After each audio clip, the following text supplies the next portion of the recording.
네, 계속해서 코로나19 관련 국내 소식 몇 가지 더 전해드립니다. 이슬기 아나운서와 함께 화면으로 만나보겠습니다. 아프면 쉬기, 실천이 가장 어려운 수칙이다. 이게 아마 생활 속 거리두기의 수칙 가운데 하나일 텐데 직장인들은 실천하기가 쉽지 않아요? 네, 직장인들 또 자영업자분들 참 실천하기 어려울 것 같습니다. 네. 중앙재난안전대책본부는 지난달에 개인 방역 5대 행동 수칙에 대한 온라인 설문조사를 시행해 봤습니다. 그런데 10대를 제외한 모든 연령대에서 아프면 집에서 쉬기가 가장 지키기 어려울 것이라고 답한 것으로 드러났습니다. 네. 응답자 가운데 아프면 집에서 3일에서 4일 정도 쉬기를 개인 차원에서 실천하기 어렵다는 비율이 38.9%로 나타났습니다. 사회 구조적 차원에서 지키기 어렵다는 비율은 54%였는데요. 두 부문 모두 가장 많았던 것으로 집계됐습니다. 의견 개진 비율도 아프면 집에서 쉬기가 28.6%로 가장 높았는데요. 특히 쉴 수 없는 상황에서의 대응 방법 문의가 많았습니다. 정부는 아프면 집에서 쉬기 원칙을 자발적으로 정착하도록 권고하는 한편 우선 공공분야 일자리부터 시범 적용하기로 했습니다. 네, 기업들도 좀 장기적인 안목으로 협조를 해줬으면 좋겠습니다. 네, 그렇습니다. 다음 내용 보겠습니다. 두바이에서 50대 한국인이 코로나19로 숨졌다. 현지에서 사망한 건가요? 네, 그렇습니다. 이 외교부 당국자에 따르면 사망한 남성은 두바이 지역 건설 현장에서 근무하던 국내 건설사 소속 한국인 주재원입니다. 현지 시각으로 어제 새벽에 숨졌습니다. 네.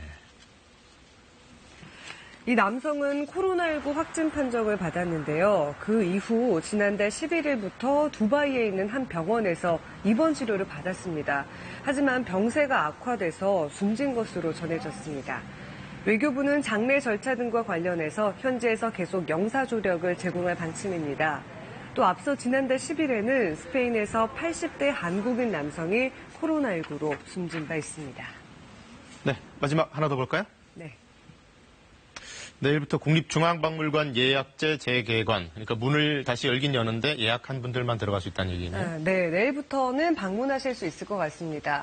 국립중앙박물관이 코로나19로 휴가 내온 상설 전시관을 내일부터 예약제로 재개관합니다.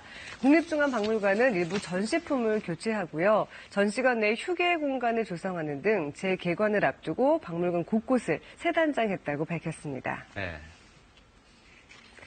관람객들은 미리 국립중앙박물관 누리집에서 온라인으로 예약을 해야 전시관에 들어가실 수 있습니다.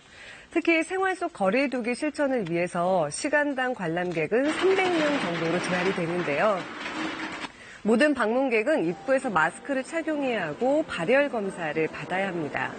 다만 온라인 예약이 어려운 외국인분들 그리고 노약자분들은 현장에서 입장권을 살 수 있는데요. 국립현대미술관도 내일부터 서울과 과천, 덕수궁, 청주 등 4개 관을 부분 재개관합니다. 마찬가지로 관람객은 온라인 사전 예약을 통해서 거리두기 관람을 해야 하는데요. 관람을 원하는 사람은 국립현대미술관 누리집에서 원하는 시간대를 사전 예약하면 됩니다.